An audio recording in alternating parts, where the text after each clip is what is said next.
Hello, welcome attendees. We're going to get started here just in a minute.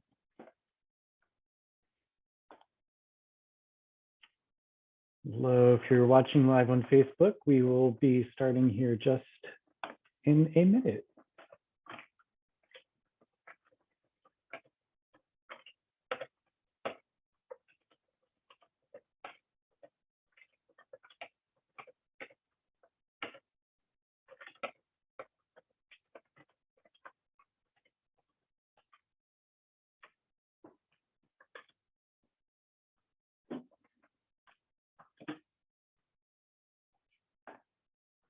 Welcome, everyone. All right, Sarah, I think I'm going to go ahead and do the introduction and get us started. Feel good? Great. Welcome, everyone, to one of the final online workshops through Fix-A-Fair for this season. We hope to be returning to in-person events in the fall when we would normally start up our season.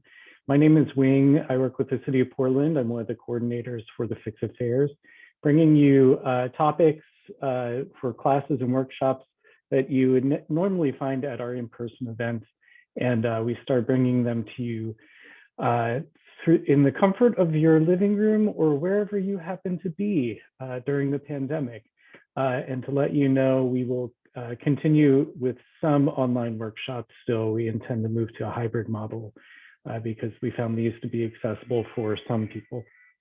But very excited to return to in-person. Also excited today to welcome Sarah from Community Safety Program with Office of Civic Life. Sarah, thank you so much for joining today. Please take it from here. Thank you. I'm excited to be here today. I'm going to be sharing my screen and a PowerPoint presentation about the topic that I'll be discussing today. So let me get that screen up and then we'll get going. All right. So you are here today to learn about the basics of CPTED and placemaking. CPTED stands for Crime Prevention Through Environmental Design. And we will get into talking about what exactly that means and how it goes hand in hand with placemaking. All right. So obviously, I want to welcome all of you here. Again, my name is Sarah Berkmeyer. I am a Community Safety Coordinator with the City of Portland's Office of Community and Civic Life in the Community Safety Program. And I'll explain a little bit more in a few minutes about what exactly our program is and what we do, so that if you need any of the other services that we provide, you'll know what you're getting into. I want to just acknowledge that I know some of you may already know something about CPTED or about placemaking, and that is great. Please feel free to share your knowledge and your tips if you have them, whether it's in the Facebook feed or in the chat option here. You'll be seeing a lot of pictures. Pictures help support the concepts of CPTED, kind of the before and after idea. And just being able to support kind of some of the specifics about CPTED concepts that we're looking at when we are doing a CPTED-based assessment. And it's especially helpful for those of us that are visual learners as well to see pictures of what these concepts are. I want to just say thank you to Fix-It-Fair and the Bureau of Planning and Sustainability for having us here today. It's been a real pleasure to be able to continue to provide the information that our program has in a way that is accessible for everybody, especially during the pandemic. We do have a demographic survey that I may put in the chat at some point or ask Wing to provide for you all. It just helps us know, who we are reaching and who we aren't. So it just takes a few minutes to fill out, and if we can get that to you all and get that back from you all, that'd be really helpful for our program.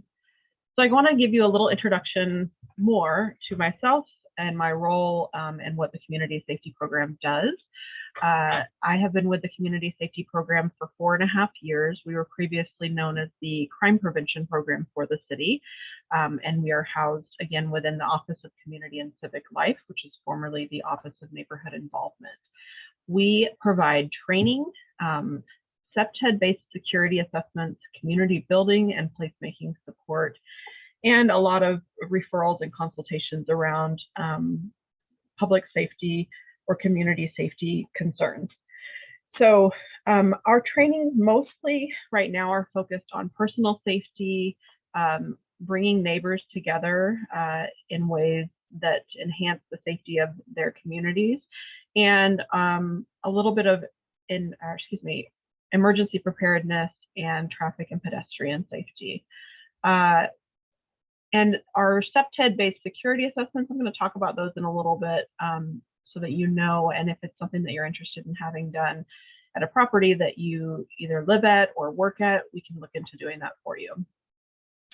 As we begin our time together, I want you to just think about answers to the following questions, maybe jot them down to help guide you through this training.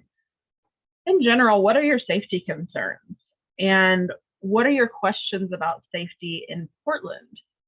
And then what do you already know about CPTED or placemaking, if anything? So what are your safety concerns in general? What are your questions about safety in Portland?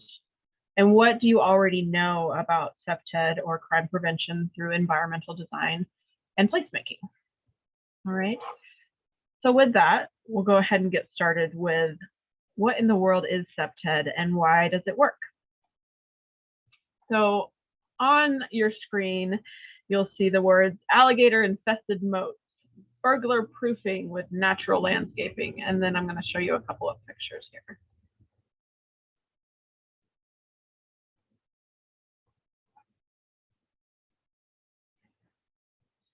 There we go. So CPTED stands for Crime Prevention Through Environmental Design. When you Google CPTED and images, here are some things that come up. We've got a castle with some alligator infested moats. We've got burglar proofing with natural landscaping. And we want to be clear that not everything that you find on Google on a search is truth or correct, right? We typically aren't recommending alligator infested moats or solely using overgrown plants for protecting a property from would-be burglars. What CPTED includes what's stated in the definitions I'll now put on the screen, which is the proper design and effective use of built environment to lead to a reduction in fear and incidence of crime and an improvement of the quality of life. It's also a multidisciplinary approach of crime prevention that uses both urban and architectural design and the management of built and natural environments to make positive impact on a community. So it's these definitions and even more. We believe it goes beyond preventing crime and deterring unwanted activity, and also creates a space for placemaking projects and to increase positive community interaction. Before we get into talking about the specific concepts of CPTED and placemaking, I want to take a little time to talk about the CPTED-based security assessments that our program can provide for you. A site assessment is an on-site examination and analysis that's designed to identify risks on a property, identify security-related vulnerabilities or deficiencies, and make recommendations for security and safety-related improvements and increasing positive and purposeful activity.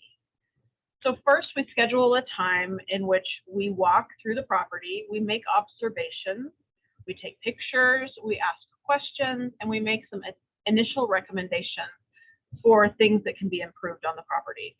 The site inspection can include the property exterior, interior, the boundaries, perimeters, all the surrounding area.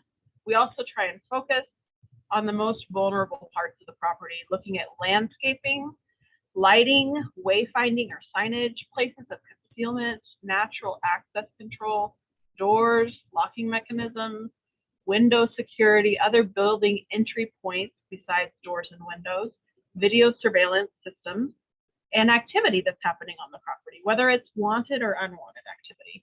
We also following the walkthrough, we write a report of recommendations, and that includes basic explanations of CPTED concepts, observations from our walk around, and pictures to support those recommendations and resources that might be helpful to implementing those recommendations.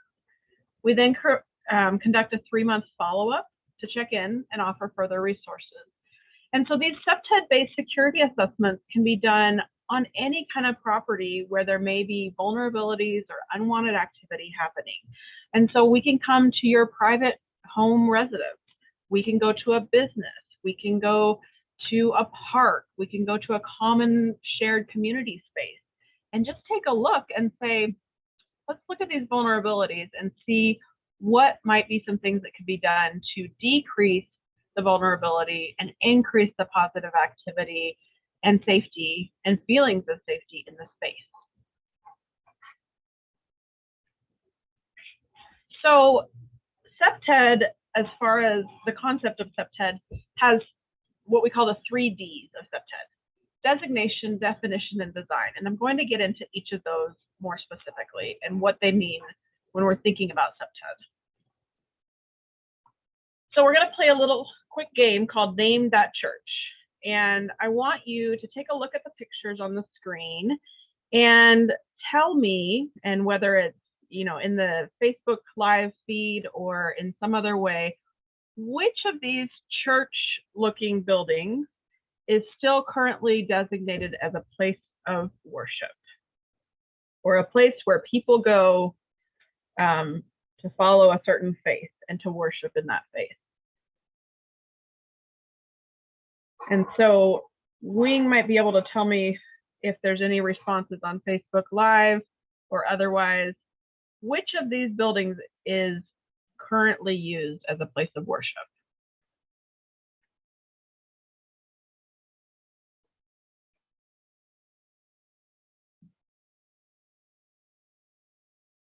Somebody says number 3, somebody says number 2. All right, so the trick question.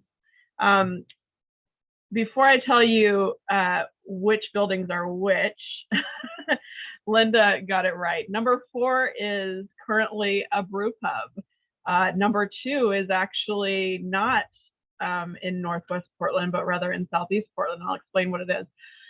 But currently, none of these buildings are having regular worship services. That's not their sole purpose in being and in existing in Portland at this point in time. So just to go through which ones are which. Number 1 at the top left is the Old Church in Portland, downtown Portland neighborhood. It's still called the Old Church, right? So one might think that worship services are happening there. It's primarily used for other kind of performing arts events that are going on. Occasionally we'll have events that are best suited for a house of worship, but most of the time it's general performing arts events that are going on. Number 2 is the Sunnyside Church. That has been a church, it's been a shelter, it's been a community space, it's housed several other services over the years, and currently it's being used by different community groups for various different purposes. It's in the Sunnyside neighborhood of Southeast Portland.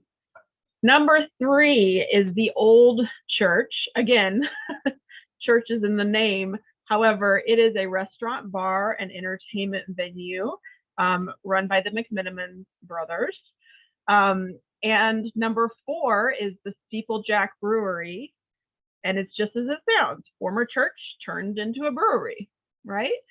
So we can think of a lot of buildings, particularly around Portland, I imagine, that were initially built with a specific designation, right? They were a school, they were a funeral home, they were a grocery store, they were a motel, but their current designation doesn't exactly line up with that original designation, right? When this happens, we want to be sure that the designated purpose of the space is clear to the public and that any rules or policies related to current designation are enforceable, or if prior designations take priority, like when it's a historic property, that's clear to the public that may be coming into the space. Are there signs that indicate what the current property designation is, and what are expectations of users or people who just happen to come into the space? What are those expectations? it makes me think about Catholic churches that I've been in Latin America in particular, which tend to be open year-round, day and night, and it's just open to the general public. Doors are wide open. You walk in whenever you want. If it's not clear that some of these former churches are currently designated as breweries or otherwise, what's to keep someone from just walking in thinking that it's a house of worship, expecting to be in worship, expecting to have a confessional to go to? Designation is really important, and it refers to that purpose and intention of the property, building, or space. These are all examples of buildings whose original purpose and intention was to provide a space for people to worship in or congregate with other people of the same faith. However, the designation of all of these is now different than that original designation. So think about if you know of other properties or spaces that are in Portland that have changed that original designation, and where it might be very important for designation to be clear, especially in their signage. And you can put them in the chat or just think about them and think about how important it is to clarify what the designation is of that property. All right, so next we're going to talk about definition. What defines the space? Definition is another way of saying how a property is bordered or differentiated from another property. Definition can also refer to the property ownership. Social or cultural definitions may also exist, and so places of worship that are open to the public day to day, or educational institutions that public can access and use the grounds of, so like Portland State University, local high school tracks, things like that, and parks. Definition can be created by fences, vegetation, signs, walkways, gates, and more. The white sign in this picture on the upper right-hand side is a sign at Fir Ridge High School, which is an alternative high school in the David Douglas School District in East Portland on Market Street at around 112th. All of David Douglas schools have this kind of signage on the entrances to their grounds. And it's helpful because it tells us as users of the space, you know, what are the guidelines for using the space? What's not permitted? What is the designation or definition of the space? And that's really important for somebody coming onto the property and important for the person or for the owner of the property. It clarifies what we can use the property for and what are the boundaries of the property. Sometimes there's conflict though within the definition. And for example, this policy is about when this space is being used as an educational environment, right? But maybe there is a religious group that uses it on a Sunday morning for worship purposes. Or maybe there's a house that is a business that is also being used as a private residence. There's not an example in these pictures, but those kind of things can make it difficult to know where the definition, where the lines, or where the boundaries are of a property. So that leads us to our next D of SEPTED. Design. So this is another game I'm going to play real quick. We're going to name that house. So this is clearly in the picture below a house, but some of the pictures from above are the interior of that house, and it is not only a house but a eating establishment. So does anyone know what this house turned business in Southeast Portland is?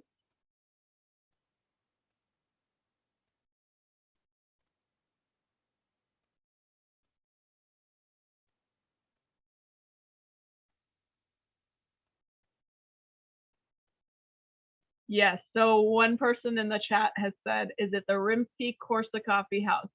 And yes, it is. Rimsky-Corsa Coffee House is on Southeast 12th Avenue, and it's between Morrison and Stark, and it's been there over 40 years, and it's a home or house turned into a business. It was originally designated and designed to provide private space for people to live in, not for the public to enter and conduct business, but rather just for people to live in, right? So it was designed with multiple entries and exits, multiple spaces to use, but now the public is expected to only come in one door and use part of the space, not all of the space. This conflict could create confusion about where people can enter the space, where they can go within the space. Is it even a public space, or is it a private space? Is it a private residence? And what kind of behavior is acceptable in that space? If you've ever been in Rimsky's, which, by the way, it's just about one of my favorite dessert places in the city of Portland. If you have not been there, you got to check it out. You would know that there are no signs outside stating what it is. There are multiple doors leading to multiple places on the second floor, one of them being the bathroom, the rest of the doors being kind of unknown where they lead to. And its purpose can be a little bit misleading, right? Thankfully, Rimsky's thrives off of this mysterious kind of vibe and kind of unclear designation and definition and design, and doesn't seem to keep business down at all because of it. But it could create vulnerabilities, right? So just looking at it from the outside, again, there's no clear signage. There's no knowledge that this is what's happening on the inside with the tables, the piano, and the bathroom. This is the bathroom ceiling that you see in the upper left-hand corner. Again, doesn't really look like a bathroom that we're used to. So it's just a way of thinking about like how design is initially made and then how it gets changed, and how we have to look at what vulnerabilities that can create when we do change the design or the designation or the definition of a space. All right. I'm going to talk about the working components of CPTED now. So these are really the things that we get into detail about when we're doing a CPTED related security assessment for a property. Okay. So we're going to start by talking about natural surveillance. And that word is always a tricky word to say, surveillance, surveillance, surveillance. Also known as visibility.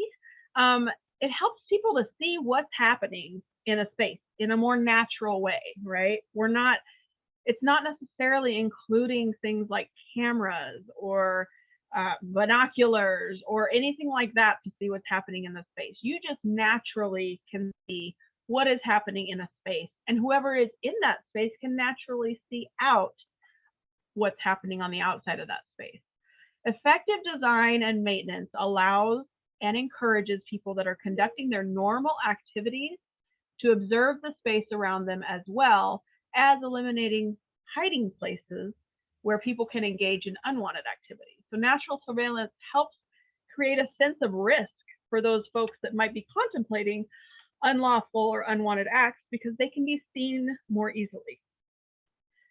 So we use windows and open space to establish that natural surveillance and those opportunities for natural surveillance. Think about how landscaping, though, can hinder or maybe enhance visibility across an area. Lighting can also affect visibility, so be aware of how lighting can darken a space or create unintended shadows, therefore limiting visibility. So some of the pictures we have here on the screen, one is a really open space in a cafeteria. One is a clear window on a door and the window next to the door that leads to the elevator area of a condominium building. The bottom photo is of a computer lab that has very large windows on the side of the walls so that it's really clear what's happening on the inside, and that those in the inside can look and see what's happening outside. And then the final picture on the bottom right here is a picture of an enclosure space for garbage containers. But the key thing about that is it has a small little window at the top so that people can be able to look inside or look outside before they enter or exit that space and just know what's there or who's there, making them less vulnerable to some kind of surprise.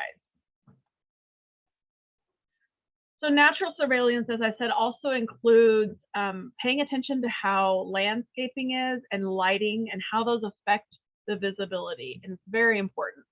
So some of these examples, we have a daytime example and a nighttime example of a wall, kind of a retaining wall behind a building.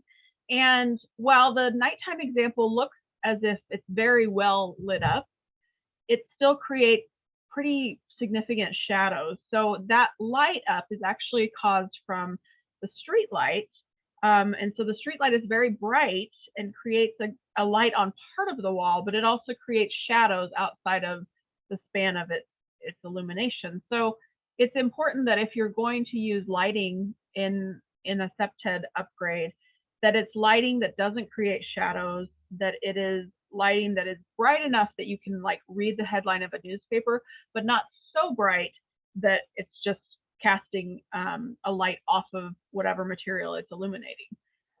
This is another example down below of a daytime and nighttime look at lighting. So daytime, you can see the house, you can see the garage, no problem. Nighttime, you can barely see anything. There are a couple of cars parked right here in front of the garage, and you can't really see them at all. And so it's important that, you know, if you're thinking about your property and how to improve it, that you take a look at during the day and during the night with the lighting and see what may be missing and what may be areas where people can hide or concealment can occur. All right, our next concept of SEPTED is territoriality. This uses landscaping, lighting, signage, and other design features to establish transition zones between public, semi-public, and private property.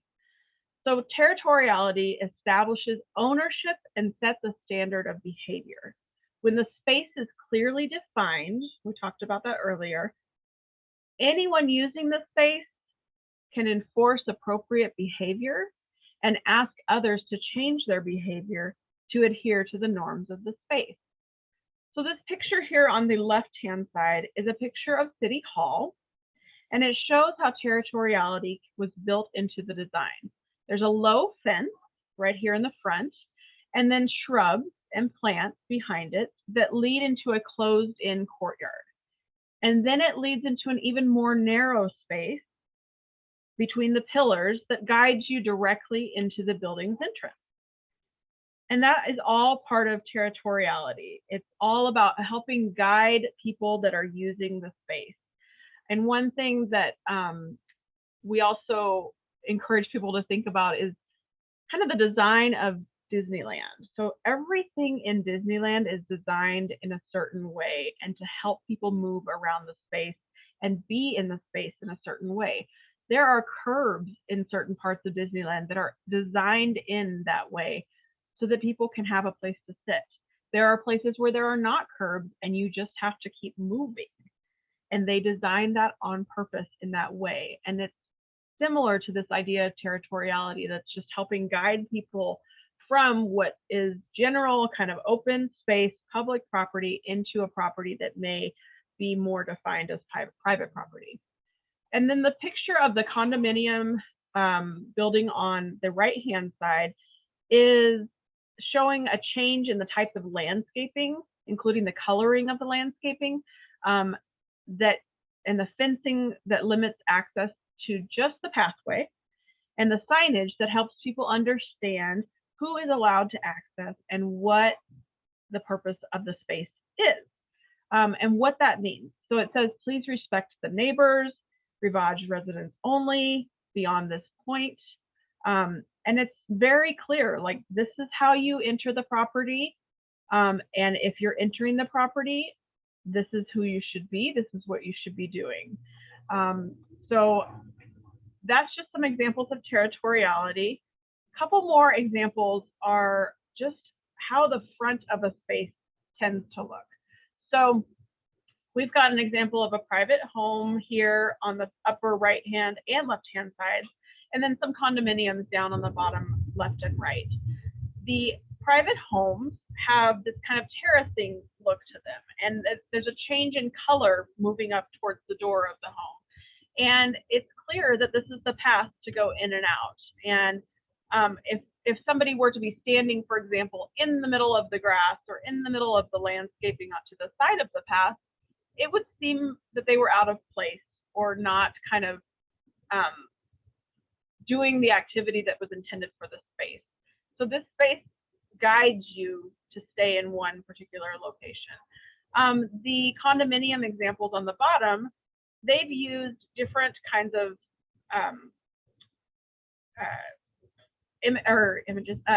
different kinds of structures and landscaping to help, again, people define what the space is and how to enter the space effectively. So then we have access control. Access control helps control how the property or space is accessed and by whom.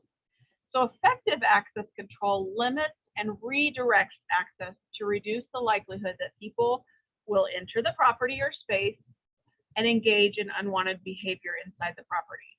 When we assess access control, we focus on entry and exit points, key control systems, signage, locks, things like that. We look at doors, we look at windows, we look at other ways that people can access the space. We find that especially vulnerable spaces are apartment parking lots with multiple entrances and exits, especially apartment garages, especially those that are below the ground, and unlocked windows, doors, and gates to residential backyards, unsecured ladders, which can be used to access roofs or second-story windows or backyards. And so these pictures show us some examples of different types of access control that have been implemented. So the first couple of pictures on the top show us that there's signage that asks the person who is entering or exiting to wait for a door to close. And that's particularly pictures of garages that are under some condominium buildings downtown. And so they've enhanced their message really big, really clear. Wait for the door to close, please. Wait here in red, because the problem that they were having with access control was people kind of coming in right after the door opened, or after the person had already continued out of the parking garage or into the parking garage and didn't see another person kind of piggybacking on them. So those are two examples. Another one is having a welcome booth or a security guard post to create more awareness about who is entering and who is exiting the property. So that's the example in the lower left-hand side. And then another example is using a key fob or keypad on a secure room or a secure entrance to a building. And the great thing about these as well is that you can also monitor who is using it. So who scanned their fob or who entered the code. Oftentimes you can correlate that. And we can know who's accessing the space, so that if there is something that's unwanted activity that happens in the space, we can lead back to who actually got into the space using a fob, using a keypad. One thing though about that particular picture of bike storage and the keypad is we wouldn't necessarily recommend writing or having a sign that says bike storage on the outside of a bike storage room, because that tells the person that might be wanting to access it for unwanted activity or theft, hey, there's bikes in here, right? So we would just suggest no sign at all. Unless it's an issue of fire code, we would suggest not saying storage, not saying bike storage, just no signage. The tenants who are designated to use that space should know what that space is, and nobody else besides them needs to know what it is. So that's something to consider. All right, this is a few more examples of where access control could be strengthened, okay? So the white door on the left-hand side is the exterior emergency exit door for a grocery store basement level parking lot, okay? There have been times when employees have used this as an exit at the end of their shift and found the door was blocked on the exterior, or there was bio-waste or other hazards on the walkway out there. There's no light to illuminate the path on the outside. The door has no signage or anything that indicates what its purpose is. And the door is regularly left propped open, which leads people to use it as an alternate entrance, which it's not its intended designation, right? So the lock on the inside of the door is also broken, And so the door is often not securely closed either. So people can just kind of come and go and use it as they please. And they were finding people were coming into the parking garage to use it as shelter, to steal from vehicles, and then using this little walkway space because it was so dark as a place of shelter as well.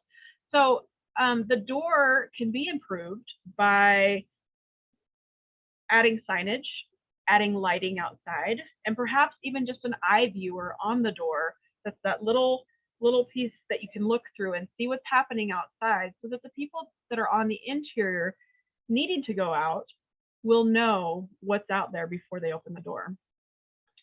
The lock from the inside can also be secured, and signage can be installed on the inside as well, indicating the purpose of this door and why people should or shouldn't use it, and to not prop it open.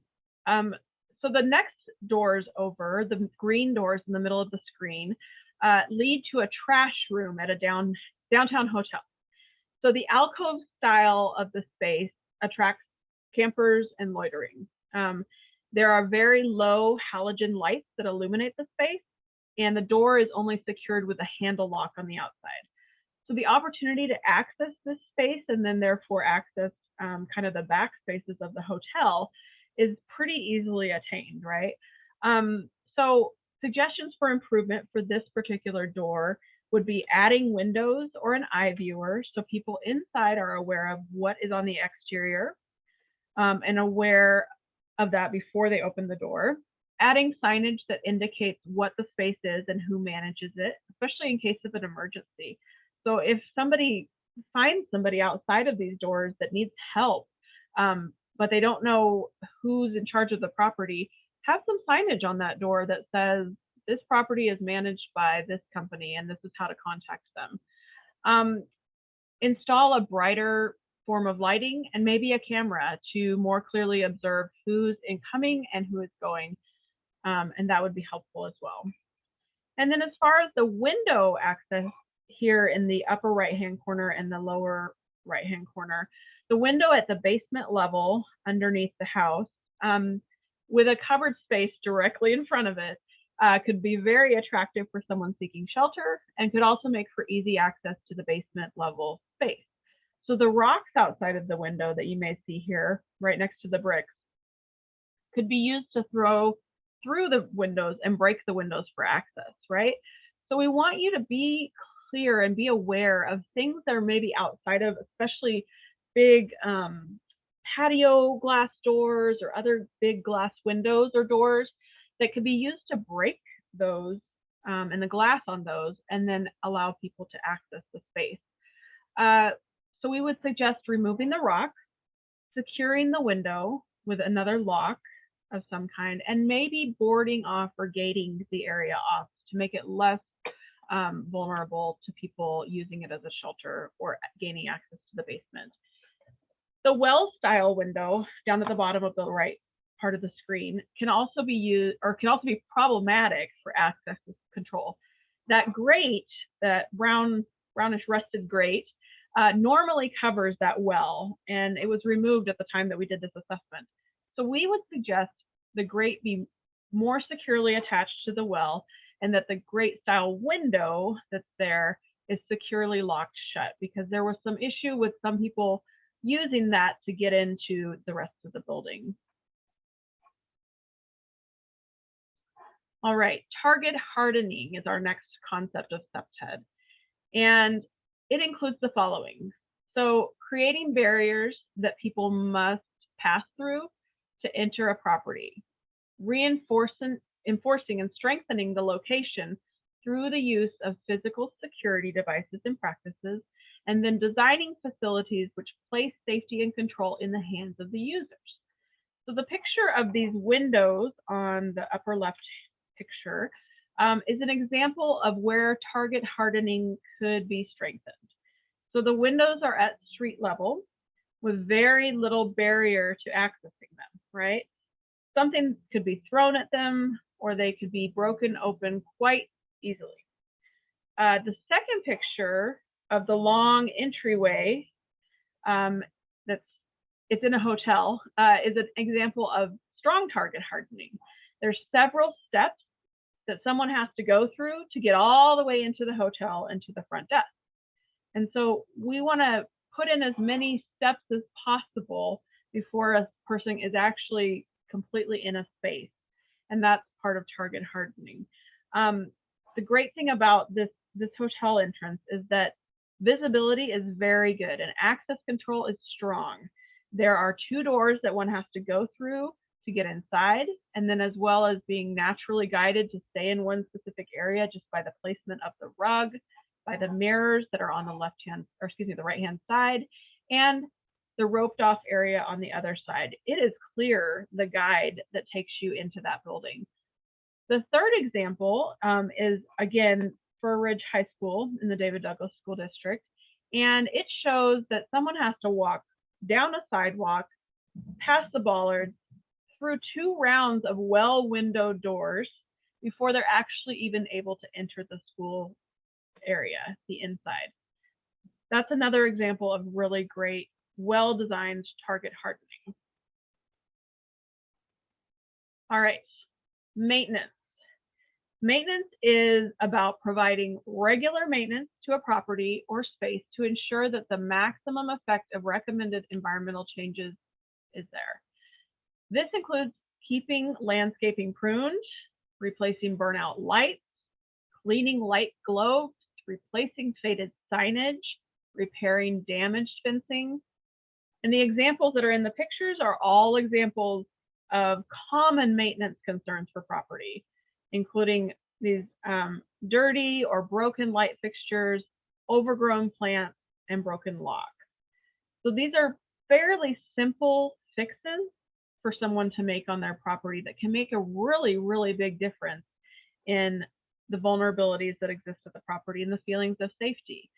So if you need to, just do a walk around of your own property or of the property where you work and just check out what light bulbs are burnt out or which ones are really covered with cobwebs and dirt.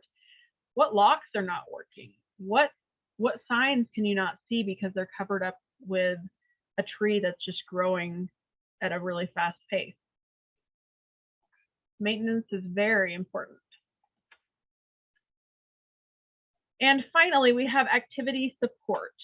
So this is encouraging positive activity in areas where unwanted activity is happening. As a result of increased positive activity, individuals engaged in the activities will become part of the natural surveillance system too. So remember, we talked about just that ability to see in the space and see out of the space. And if you have positive activities happening in the space, then you have more people that are able to see in and out of a space. There are many examples of the activity support that occur in Portland, especially when we're not in a pandemic. But thinking about, we have a couple of events and groups that are pictured here. Polka Dots on the Square is an event in Pioneer Courthouse Square. The Pearl District has a clean team that goes around and picks up garbage and is the natural surveillance on the street. And the Portland Parks has their free summer free-for-all, movies in the park and other events where there's just lots of people coming together to do an activity and therefore provide the natural surveillance that's needed for that property to stay safe. Activity support doesn't have to be big events or groups, though. It can be as simple as establishing a place for employees to gather in, or particularly places that are very isolated. It can be doing regular cleanup of an area where your business or home is located, but it feels abandoned. It can be turning a commonly graffitied location into a community mural. It can be as simple as returning to in-person office work in downtown Portland and committing to getting out and supporting downtown businesses that have been affected by the isolating factors of the pandemic. All right, so the more people you have using a space in a positive way, the more it reduces those vulnerabilities and issues of safety. So that leads us into our next topic, which is placemaking and CPTED and how they go together. So a newer approach for implementing CPTED concepts is to turn recommendations into placemaking projects. CPTED and placemaking often go hand in hand. CEPTED is a multifaceted approach to the planning, design, and management of public spaces. And then placemaking capitalizes on a local community's assets and public space and their inspiration. And it does it with the intention of creating public spaces that promote people's health, happiness, and well-being. And that's the key components: health, happiness, and well-being. So it takes these recommendations for just reducing vulnerabilities and increasing feelings of safety and really turns them into happiness and well-being and health. Okay. So this is an example of a placemaking project that occurred, I believe this has been the Sunnyside Piazza. So several years ago when it first was painted, but it's an example of one form of placemaking that helps bring community together and helps decrease vulnerabilities for traffic safety and increase the general health and well-being of the folks that are in the neighborhood. And the community is involved from the get-go. So placemaking and CEPTED go hand in hand. The definitions really intertwine. It's all about improving unused or inappropriately used space, looking at the environment, making design for changing that environment, and being supported by local community organizations or local government, and making spaces that are purposeful, welcoming, and safe for all. So I just want to give a few examples of some placemaking projects that have occurred mostly within the city of Portland, but also on the exterior border of Portland as well. These are just some commonly found and implemented placemaking projects that have also included some CEPTED design points. They include revitalized sports fields, community murals, and community gardens. So the first picture up there on the left-hand upper side is a futsal field. And futsal is a form of soccer typically played on a court or field that is very flat, not a lot of grass or turf. And the futsal field here is in Vance Park on the border of Portland and Gresham. It's called Snake Field, and it was a worn down and abandoned tennis court that was harboring much unwanted and illegal activity in a park that was designed to serve residents, particularly children, in outer East Portland and West Gresham.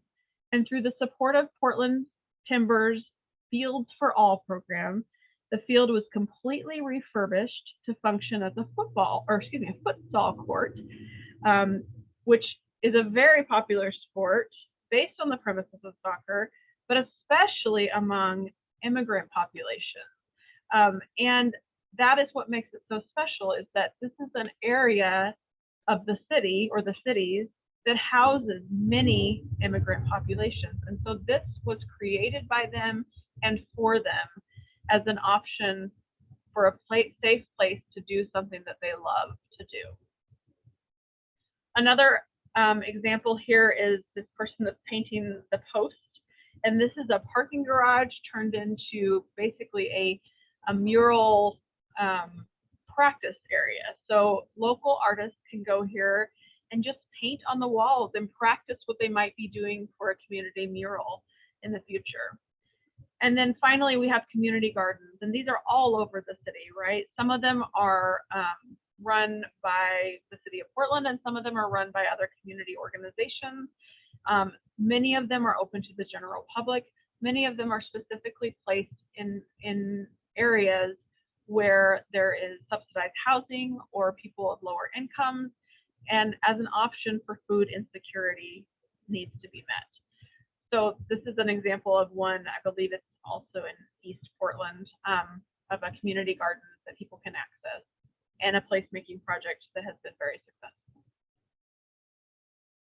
So some more options for placemaking projects are Alley Allies, which is a project where abandoned alleyways are revitalized and created to be thoroughfares, but by bicyclists or walkers or other non-motorized vehicle forms of transportation. And they are landscaped and they are lit up and they're just completely changed in a placemaking sort of way. Then we have the idea of little libraries, which I'm sure many of you have seen around the city, and peace poles. And those are also two just very simple placemaking projects that help people feel a sense of community and safety in their areas that they live or work or play in. And the Little Libraries project has even been expanded so far as to be little refrigerators and little food pantries. And so people have created spaces in their neighborhoods or in their communities where people can access food and exchange food for free. And that helps build that community health and safety as well.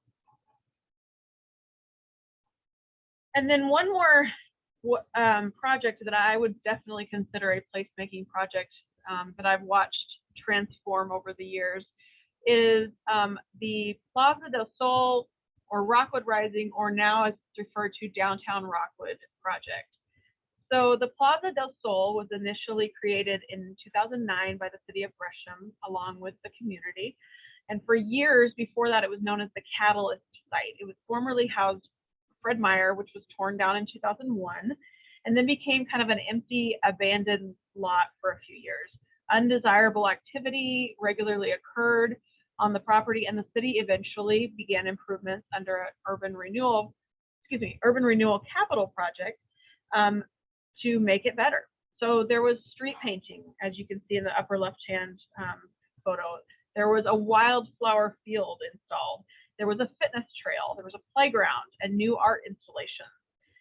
But for years, the site still struggled to become kind of this vibrant and safe city center that Rockwood needed so badly.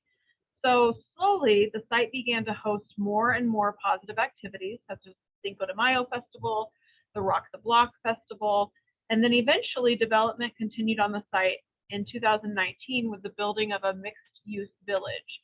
So housing, commercial space, and revitalization of the plaza and the courtyard area of the primary structure. Some of the parts of the site are still under construction, but it's nearly close to completion, 18 years of redevelopment process. I just drove by there a couple of days ago. It's out around 187th, 88th, and Stark.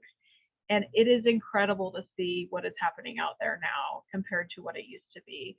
So this is an example of a very, very long-term placemaking effort that has had its ups and downs, but in the end, I think is going to be a really successful thing for the community out there. So I'm just going to go through a couple more case studies real quick, and then if there's an opportunity for people to ask questions, I'd be happy to entertain those. And I just wanted to say, there's somebody that in the chat that said they helped paint that Plaza del Sol with AmeriCorps members. So that's pretty amazing. Thank you for that, Erica. All right, case studies. So we're going to talk first about the Laurelhurst Dance Studio. This is in Laurelhurst Park in northeast Portland. And it's the historic Laurelhurst Dance Studio. And it was, this picture that you see on your screen is before Septet improvements were put into place. It's located at, southeast 38th and Oak, okay? So we went in, we did an assessment of the site, looked at what the vulnerabilities are, what the unwanted activity that was happening was. This is what we found. People were seeking shelter in that portico, and overgrown shrubs were growing everywhere. And there were people that were actually harassing the dance patrons. There is no defensible space, meaning the designation and the definition are not clear about what the space is used for. And there's poor visibility and a lack of maintenance. So that's what we came across when we first saw this. And all of these pictures on the screen are pictures of the before. So we made some recommendations, and this is what ended up happening, at least to the front portico area. Lots of landscaping was done around the other sides of the building. Things were cut back and cut up so that it was really clear what the space was and people could see in and out of the space more easily. And then they created this gate on the portico just to allow better access control and clearer definition of the space. And they put up some signage on the inside. You can't see it very well, but that really clarifies what the space is used for, who should be accessing it, and who should not. And I'm going to go ahead and go to the next slide, but I'll answer the question that's in the chat.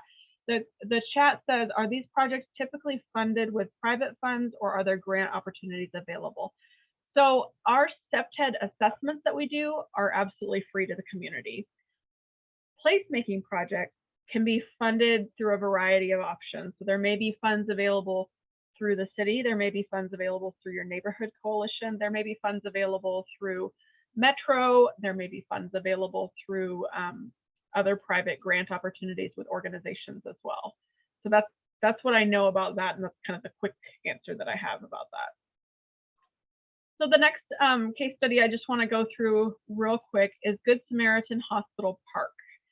So Good Samaritan Hospital Park is located at the corner of Northwest 21st and Lovejoy. There's a Chevron across the street. There's a Starbucks across the street.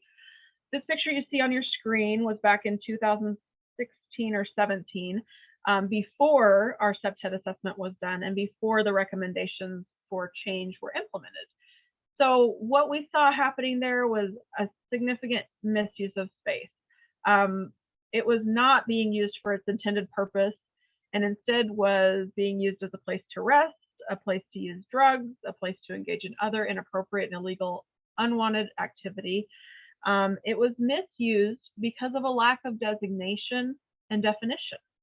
So the design was not clear, maintenance was not regularly performed, and there was no clear definition. What is this space and who is using it and why? Landscaping had overgrowth, large planters, and poor lighting reduced the opportunities for natural surveillance and blocked sightlines.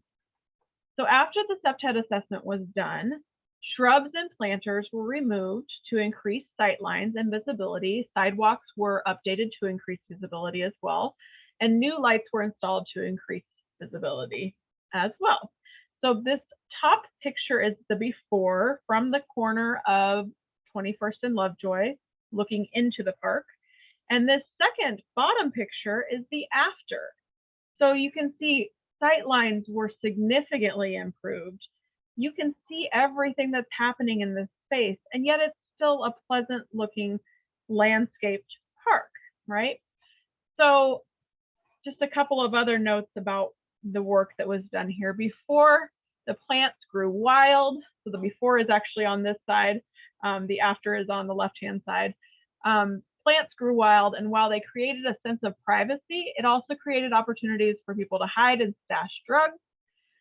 New installations have low growing plants, wide open sidewalks, and community use rules clearly displayed on this sign here. Finally, the original park had some older, large trees that grew along the building wall to the north. This is the church, the white wall to the north. These mature, multi-trunked trees provided a sense of privacy to the space, but also obscured lighting and creating hiding spaces. So again, lower growing shrubs and trees that would not create quite as much blockage of the lighting were installed. A sign was installed at this entrance to say, this is the purpose and designated use of this space. And really, sightlines were significantly improved to be able to see into the space and out of the space.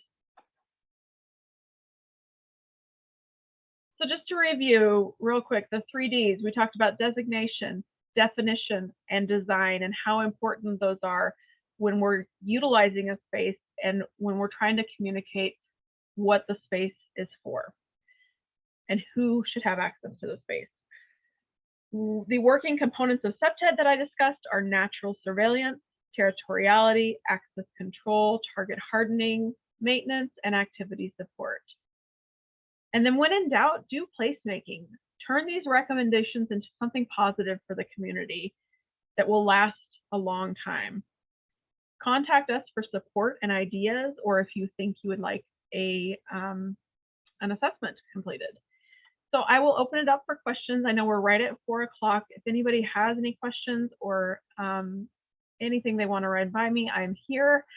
I'm also available by phone or by email address that's on the screen right now, and as well as our website, which has recently been updated, and you're welcome to check it out, and you can request a subchat assessment via our website if you would like to.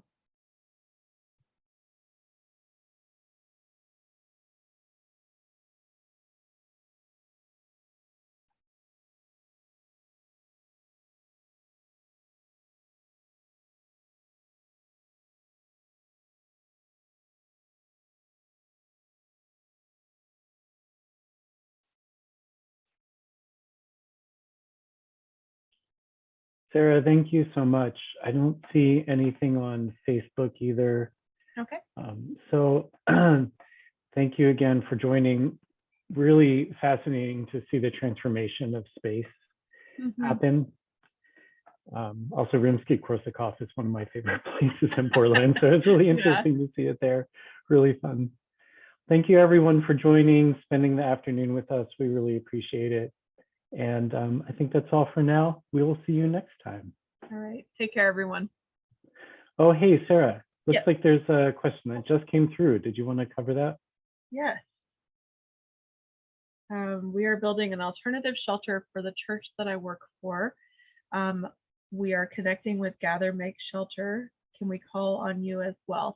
Yes. And just depending on where the location is, it might be me, it might be my coworker, Jenny. We both work in the central area of the city right now, but we also have teams that work in North and Northeast and outer East Portland. So it just kind of depends on the location as far as who you might work with on our team, but we all do these subchat assessments.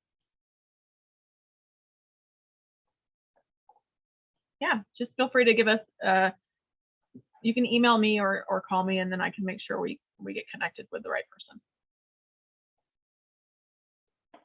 Great. Wonderful. Thank you again so much. You're welcome. Bye, everyone. Bye.